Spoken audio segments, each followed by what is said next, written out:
Insight news 14ಗೆ ಸ್ವಾಗತ. ಮುಖ್ಯಮಂತ್ರಿ ಸಿದ್ದರಾಮಯ್ಯ ಅವರು ಇಂದು ದಾಖಲೆಯ 17ನೇ ಬಾರಿಗೆ ರಾಜ್ಯ ಬಜೆಟ್ ಮಂಡಿಸಿದ್ದಾರೆ. ಸರ್ವರಿಗೂ ಸಮಪಾಲು, ಸರ್ವರಿಗೂ ಸಮಬಾಳು ಎಂಬ ಘೋಷವಾಕ್ಯದೊಂದಿಗೆ ಮಂಡನೆಯಾದ ಈ ಬಜೆಟ್ನಲ್ಲಿ ಗ್ಯಾರಂಟಿ ಯೋಜನೆಗಳ ಜೊತೆಗೆ ಪ್ರಾದೇಶಿಕ ಅಭಿವೃದ್ಧಿಗೂ ಒತ್ತು ನೀಡಲಾಗಿದೆ. ಪ್ರಿಯ ವೀಕ್ಷಕರೇ, ನೀವು ಇನ್ನೂ ನಮ್ಮ insight news 14 YouTube channel subscribe ಮಾಡಿಲ್ಲವೇ? ಹಾಗಾದರೆ ತಡವೇಕೆ? ಕೂಡಲೇ ಸಬ್ಸ್ಕ್ರೈಬ್ ಮಾಡಿಕೊಳ್ಳಿ. ಮುಖ್ಯಮಂತ್ರಿ ಸಿದ್ದರಾಮಯ್ಯನವರು ಇಂದು ಮಂಡಿಸಿರುವ 2026-27ನೇ ಸಾಲಿನ ಬಜೆಟ್ನ ಒಟ್ಟು ಗಾತ್ರ 4,48,004 ಕೋಟಿ ರೂಪಾಯಿಗಳು. ಬನ್ನಿ, ಇಂದಿನ ಬಜೆಟ್ನಲ್ಲಿ ಮಲೆನಾಡಿನ ಹೆಬ್ಬಾಗಿಲು ಶಿವಮೊಗ್ಗ ಜಿಲ್ಲೆಗೆ ಸಿಕ್ಕಿರುವ ಪ್ರಮುಖ ಕೊಡುಗೆಗಳೇನು ಎಂಬುದನ್ನು ಗಮನಿಸೋಣ. ಶಿವಮೊಗ್ಗ ಜಿಲ್ಲೆಯ ಸಮಗ್ರ ಅಭಿವೃದ್ಧಿಗೆ ಪೂರಕವಾಗುವಂತಹ ಹಲವು ಘೋಷಣೆಗಳನ್ನು ಸಿಎಂ ಮಾಡಿದ್ದಾರೆ. ನೀರಾವರಿ ಯೋಜನೆ, ಜಿಲ್ಲೆಯ ಕೃಷಿ ಭೂಮಿಗೆ ನೀರುಣಿಸಲು ಭದ್ರಾ ಮೇಲ್ದಂಡೆ ಯೋಜನೆಗೆ ಹೆಚ್ಚಿನ ವೇಗ ನೀಡಲು ಹಾಗೂ ಬಾಕಿಯಿರುವ ನಾಲೆಗಳ ಕಾಮಗಾರಿ ಪೂರ್ಣಗೊಳಿಸಲು ಅನುದಾನ ಮೀಸಲಿಡಲಾಗಿದೆ. ಪ್ರವಾಸೋದ್ಯಮ ಅಭಿವೃದ್ಧಿ, ವಿಶ್ವವಿಖ್ಯಾತ ಜೋಗ ಜಲಪಾತದ ಆವರಣದಲ್ಲಿ ಪ್ರವಾಸಿ ಸೌಲಭ್ಯಗಳನ್ನು ಮೇಲ್ದರ್ಜೆಗೇರಿಸಲು ಮತ್ತು ಜಿಲ್ಲೆಯ ಐತಿಹಾಸಿಕ ತಾಣಗಳಾದ ಕೆಳದಿ, ಇಕ್ಕೇರಿ ಅಭಿವೃದ್ಧಿಗೆ ವಿಶೇಷ ಪ್ಯಾಕೇಜ್ ಘೋಷಿಸಲಾಗಿದೆ.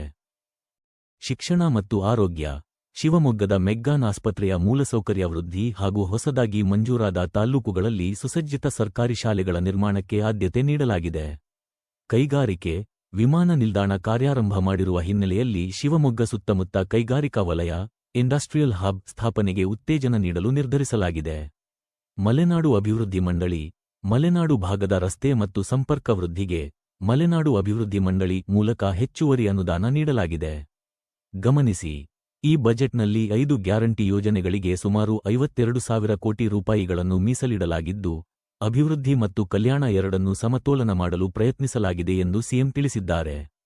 2026-27ರ ಬಜೆಟ್ನಲ್ಲಿ ಶಿವಮೊಗ್ಗದ ಆರೋಗ್ಯ ಕ್ಷೇತ್ರಕ್ಕೆ ಸಂಬಂಧಿಸಿದಂತೆ ಕೆಲವು ಪ್ರಮುಖ ಘೋಷಣೆಗಳನ್ನು ಮಾಡಲಾಗಿದೆ.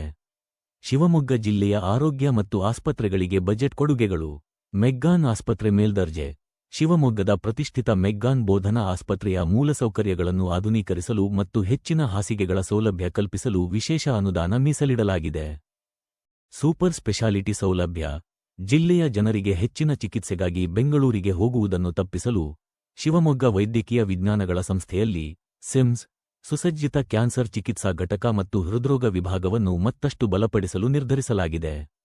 ತಾಲ್ಲೂಕು ಆಸ್ಪತ್ರೆಗಳ ಬಲವರ್ಧನೆ, ಶಿವಮೊಗ್ಗ ಜಿಲ್ಲೆಯ ಸಾಗರ, ಶಿಕಾರಿಪುರ ಮತ್ತು ಭದ್ರಾವತಿ ತಾಲ್ಲೂಕು ಆಸ್ಪತ್ರೆಗಳಲ್ಲಿ ತುರ್ತು ಚಿಕಿತ್ಸಾ ಘಟಕಗಳನ್ನು ಟ್ರಾಮಾ ಕೇರ್ ಸೆಂಟರ್ಸ್ ಮೇಲ್ದರ್ಜೆಗೇರಿಸಲು ಕ್ರಮ ಕೈಗೊಳ್ಳಲಾಗಿದೆ.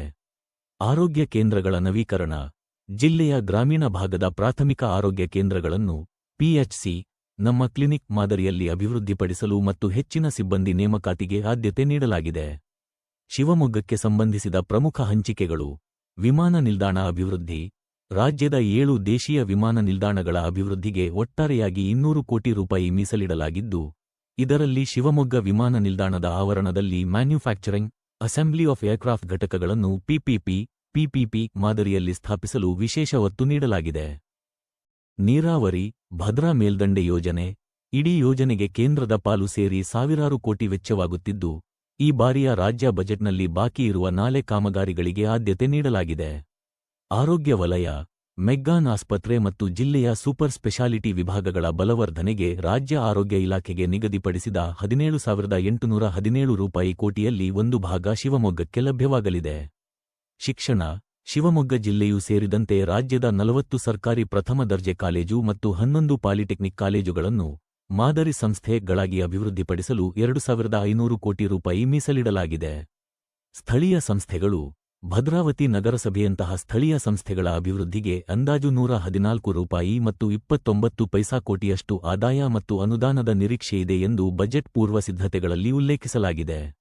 ಒಟ್ಟಾರೆಯಾಗಿ ಹೇಳುವುದಾದರೆ, ಶಿವಮೊಗ್ಗ ಜಿಲ್ಲೆಯು ಮೂಲಸೌಕರ್ಯ, ಕೈಗಾರಿಕೆ ಮತ್ತು ಶಿಕ್ಷಣದ ಕ್ಷೇತ್ರದಲ್ಲಿ ಗಣನೀಯ ಪಾಲು ಪಡೆದಿದೆ. ಇದು ಇವತ್ತಿನ ಬಜೆಟ್ ವಿಶೇಷ ಸುದ್ದಿ. ಮುಂದಿನ ಸುದ್ದಿಗಳನ್ನು ವೀಕ್ಷಿಸಲು ನೋಡ್ತಾ ಇರಿ ಇನ್ಸೈಟ್ ನ್ಯೂಸ್ 14.